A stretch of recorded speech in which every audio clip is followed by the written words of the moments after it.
हरे कृष्णा। तो चलिए आज की कथा एकादशी की कथा है। 27 अप्रैल सोमवार का दिन मोहिनी एकादशी कथा का हम श्रवण करेंगे और पवित्र भगवान नाम का कीर्तन भी करेंगे। तो आइए चलते हैं।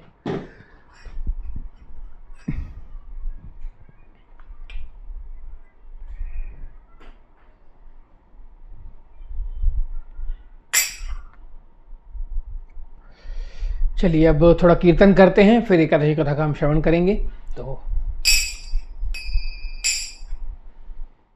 राधे किशोरी दया करो, श्यामा लाडली दया करो। राधे दया करो, राधे दया करो, राधे कृपा करो, राधे किशोरी दया करो। राधे मेरी स्वामिनी, मैं राधे तेरो दास। जन्म जन्म मोहे दीजियो, श्री चरणन को वास। राधे राधे राधे राधे राधे राधे राधे राधे, सब द्वारे छोड़ के आया हूँ तेरे द्वार। हे विश्व भानु की लाडली, मेरी ओर निहार। राधे राधे राधे राधे राधे राधे राधे राधे राधे राधे राधे राधे। हरे कृष्णा कृष्णा कृष्णा हरे हरे, हरे राम राम राम हरे हरे। हरे कृष्णा कृष्णा कृष्णा हरे हरे, हरे राम राम राम हरे हरे। हरे कृष्णा कृष्णा कृष्णा हरे हरे, हरे राम राम राम हरे हरे। हरे कृष्णा कृष्णा हरे हरे, हरे राम राम हरे हरे। आइए चलिए मंगलाचरण करते हैं। ओम नमो भगवते वासुदेवाय, ओम नमो भगवते वासुदेवाय, ओम नमो भगवते वासुदेवाय। कृष्णाय वासुदेवाय, देवकी नंदनाय च, नंदगोपकुमाराय गोविंदाय नमो नमः। हे कृष्ण करुणा सिंधु, दीनबंधु जगतपति, गोपेश गोपिका कांता, राधा कांत नमोस्तुते। तप्ता कंचन गौरांगी, राधे वृंदावनेश्वरी, वृषभानु सुतदेवी, प्रणमामि हरिप्रिया। श्री कृष्ण चैतन्य प्रभु नित्यानंद, श्री अद्वैत गदाधर श्रीवासादि गौर भक्तवृंद। हरे कृष्ण कृष्ण कृष्ण हरे हरे, हरे राम राम राम हरे हरे। आइए चलिए अब मोहिनी एकादशी की कथा का हम श्रवण करते हैं और 27 अप्रैल सोमवार का दिन। तो चलिए कथा की ओर चलते हैं जल्दी से और फिर चलिए कथा की ओर चलते हैं। हाँ, धर्मराज युधिष्ठिर बोले, हे कृष्ण, वैशाख माह के शुक्ल पक्ष एकादशी का क्या नाम है तथा इसकी क्या कथा है? इस व्रत को करने की विधि है जो विस्तार पूर्वक कहिए। हमें ये सबसे बड़ा सौभाग्य मिला है कि हम इस कलयुग में रहकर भी हमें जो भगवत गीता का अगर चौथे अध्याय की बात करें तो भगवान ने सबसे पहले ये गीता का ज्ञान सूर्यदेव विवस्वान को दिया और फिर अब सूर्यदेव विवस्वान को दिया ताकि जो बड़े बड़े शक्तिशाली और प्रतापी राजा थे उनको दिया। मतलब ये जो क्रम चला आ रहा है, मतलब भगवान ने उनको लायक समझा तब ये चीज दी है। हम अपने बच्चे को, मान लो अगर बच्चा है, मान लो 25 बरस का घर पे लड़का है, अगर हम पे उस पर भरोसा है तो हम उसको 50,000 ऐसे ही दे देंगे हाथ में, क्योंकि हमें भरोसा है कि वो गलत उसका इस्तेमाल नहीं करेगा। वो फीस भरेगा, कॉलेज में जाएगा या कहीं इन्वेस्ट करेगा, कुछ सीखेगा, कुछ चीज़ें, कुछ कोर्स करेगा, कुछ पढ़ेगा लिखेगा या कुछ करियर में कुछ ऐसा करेगा, या अपने बिजनेस का कुछ, कोई अपना छोटा मोटा अपना बिजनेस शुरू करेगा, कुछ भी करेगा, क्योंकि हमें भरोसा है तब हम अपने बच्चे को 20-25,000 50,000 हाथ पे दे देते हैं। लेकिन हमें पता है कि वो नालायक है तो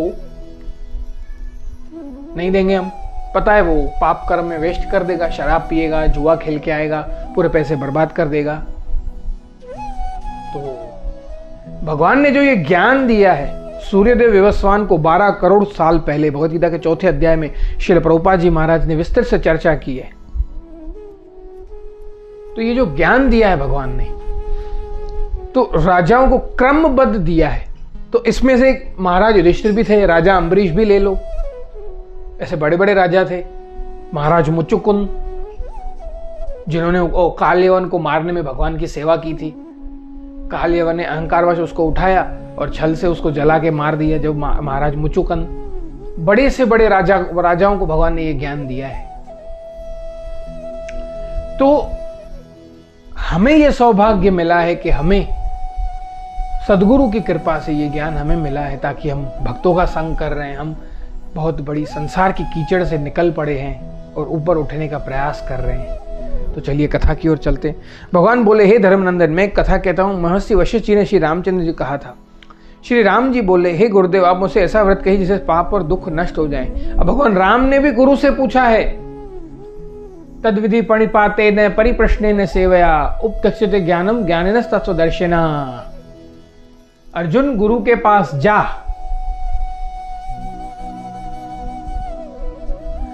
तो राम भी स्वयं महर्षि जी के पास गए हैं, वशिष्ठ जी के पास। इससे में और क्या चाहिए हमें?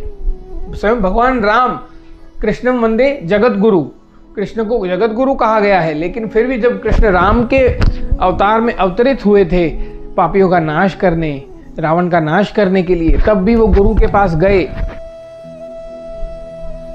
गुरु के पास जाना इतना जरूरी है मेरी माताओं बहनों मित्रों। महर्षि वशिष्ठ बोले, हे राम, आपके नाम से के स्मरण मात्र ही मनुष्य पवित्र हो जाता है, इसलिए आपका यह प्रश्न लोकहित में अवश्य होगा। वैशाख माह के शुक्ल पक्ष में एकादशी होती है, उसका नाम मोहिनी है। यह एकादशी का व्रत करने से मनुष्य के समस्त पाप तथा दुख नष्ट हो जाते हैं। इसके व्रत के प्रभाव से प्राणी मोह के जाल से छूट जाता है। अतः हे राम, इस एकादशी का व्रत दुखी मनुष्यों को अवश्य ही करना चाहिए। एकादशी के व्रत से मनुष्य के समस्त पाप दुख नष्ट हो जाते हैं। जब आप इसकी कथा सुनिए। सरस्वती नदी के किनारे भद्रावती नगरी में एक धनपाल नामक धन्यवान, धन धान्य से पुण्यवान एक वैश्य रहता था। वह अत्यंत धर्मात्मा तथा विष्णु भक्त था। अब देखिए, जिन्होंने भी राज किया है, जिन्होंने कुछ भी अपने करियर में कुछ भी किया है या उस जमाने में कुछ भी किया है, जिन्होंने हरि की शरण ली, उसने हमेशा कुछ ना कुछ बड़ा किया ही है मेरी माताओं बहनों मित्रों। क्योंकि उसको हरि ने कभी अकेला छोड़ा ही नहीं बीच मझधार में। हाँ, हो सकता है संसार ने छोड़ा हो, संसार ने दरवाजे बंद कर दिए हों, संसार ने मुंह फेर लिया हो, संसार ने आज की भाषा में बोलो इग्नोर किया हो, अवॉइड किया हो, लेकिन हरि का साथ जिसका हो गया, हरि जिसके साथ हो गया, उसने हमेशा कुछ ना कुछ बड़ा किया ही है। ये मैं अपने आप को समझा रहा हूं इस YouTube चैनल के माध्यम से। अब मुझ पे भी कृपा करे तो मेरा भी कुछ अच्छा हो जाए, मैं तो यही प्रार्थना करता हूं। अब तो कुछ हो अच्छा, आगे भी अच्छा ही हो, यही प्रार्थना है हम सबका, आपका भी, मेरा भी, सबका अच्छा हो। बस खाली भरोसे पे टिके रहना है, हरे कृष्ण जपते रहना है। वो एक गाना याद आ गया, देखो,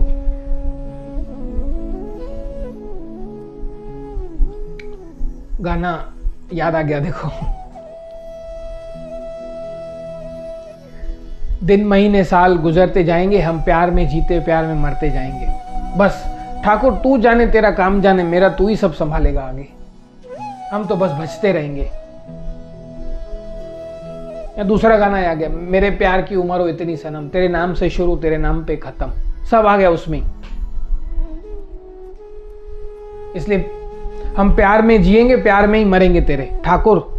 इसलिए हम तो बेपरवाह हैं, बेपरवाह बादशाह हैं हम तेरे प्यार में ही जिएंगे, प्यार में ही मरेंगे, बस तू संभाल ले आगे सब कुछ। बिजनेस में नुकसान गया, तू संभाल। बिजनेस अच्छा चला है तो ऐसी शक्ति दे, हम उसमें सेवा करें। वो पैसे जो हैं वो सेवा में लगाएं, बोले गौ सेवा में लगाएं, बच्चों को पढ़ाएं लिखाएं, किसी गरीब बच्चों को, अनाथ बच्चों को पढ़ाएं लिखाएं, गरीब बेटियों की शादियां करवाएं, उसमें लगाएं पैसे। अगर सुख में सुख दिया है तो ये शक्ति दे कि हम दान करें। अगर कष्ट है तो उसमें से निकाल हमको, बस तू जाने, तेरा काम जाने, तेरे नाम से शुरू तेरे नाम पे खत्म। तो चलिए कथा की ओर चलते हैं। उसने नगर में अनेक भोजनालय, प्याऊ, कुआं, तालाब, धर्मशाला बना। उसने सड़कों किनारे वृक्ष लगवाए। उस वेश्या के 5 पुत्र थे। सबसे बड़ा पुत्र अत्यंत पापी था। वह दूसरों की स्त्रियों के साथ भोग विलास करता था। वह महान नीच था तथा देवता पित्र आदि को नहीं मानता था। वह अपने पिता के धन को बुरे व्यसनों में खर्च किया करता था। देखिए, धन भी होता है तो साथ में दुख लेकर आता है। इस पर उसके पिता, भाई और कुटुंबियों के घर से बाहर निकाल दिया और उसकी निंदा करने लगे। घर से निकाल देने के बाद उसका धन नष्ट हो जाने पर वेश्याओं तथा गुंडों ने भी उसका साथ छोड़ दिया। ये पाप कर्म जो करते हैं, पाप करने में हजारों पार्टनर मिल जाएंगे, लेकिन भोगने में आप अकेले रह जाओगे। जब तक पाप करने वालों के साथ रहोगे, आपकी जेब में 2-4 पैसे हैं, आप कहीं रोड पे आ गए, कंगाल हो गए, भगवान न करे, नुकसान हो गया, जॉब चली गई, बिजनेस ठप हो गया, वो जो साथ में बैठ के मंडलियां लगाते थे, शराब के पैग लगाते थे, सिगरेटें पीते थे, सब भाग जाएंगे।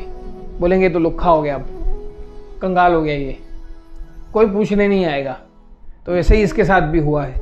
आगे कथा की ओर चलते हैं।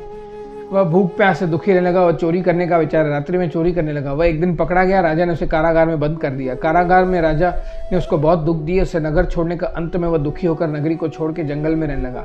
वह बहेलिया बन गया। धनुष बाण से पक्षियों को मार मार कर खाने लगा। एक दिन वह पापी भूख प्यास के व्याकुल खाने की खोज में निकल पड़ा और कौटिन्य ऋषि के आश्रम में पहुंचा। समय वैशाख का महीना था। कौटिन्य ऋषि गंगा स्नान करने आए थे और उनके भीगे वस्त्रों के छींटे मात्र से उस पापी को कुछ सुबुद्धि प्राप्त हुई। देखिए, गंगा मेरे हरि के चरणों से निकली है, लेकिन वो हरि के चरणों से निकली इसलिए शिव जी परम वैष्णव है। परम वैष्णव है इसलिए वो गंगा जो चरणों से निकली उसको माथे पे जटा पे सजा ली, रख दी कि मेरे हरि के चरणों से निकली है ये गंगा। तो वह पापी मुनि के पास जाकर हाथ जोड़कर कहने लगा, हे मुनि, मैंने अपने जीवन से बहुत पाप किए, उस पापों से छूटने का कोई साधारण तथा बिना धन का उपाय बतलाइए। शॉर्टकट, कलयुग की तरह। भाई ऐसा काम बताओ जिसमें पैसे कम लगे या ना लगे, हमारी जैसी बुद्धि। देखिए, तब ऋषि बोले कि तू ध्यान देकर सुन। तू वैशाख माह के शुक्ल पक्ष की एकादशी का व्रत करे। इस एकादशी का नाम मोहिनी है। इसका व्रत करने से समस्त पाप नष्ट हो जाएंगे। मुनि के वचनों सुनकर वह बहुत खुश हुआ। मुनि की बतलाई विधि के अनुसार उसने मोहिनी एकादशी का व्रत किया। हे राम जी, उस व्रत के प्रभाव से उसके सभी पाप नष्ट हो गए। अंत में गरुड़ पर चढ़कर विष्णु लोक को गया। इस व्रत से मोह आदि भी नष्ट हो जाते हैं और महात्म्य श्रवण व पठन करने से सहस्त्र गोदान के बराबर पुण्य मिलता है। तो यहां सब ये तब जो भी कर्मकांड लिखे हैं ये हमारे बस की बात नहीं है। गोदान करना, स्वर्ण दान करना, हमें अपने आप को ही खाली ठाकुर को दे देना है। तो इस तरह हम इस कथा को विराम देते हैं। तो चलिए सब मेरे साथ बोलिए, हरे कृष्ण कृष्ण कृष्ण हरे हरे, हरे राम राम राम हरे हरे। बोल बापू जी सरकार की जय। कीर्तनानंद स्वामी शील भक्तिपाद की जय। शील प्रभुपाद की जय। निताय गौर हरि बोल।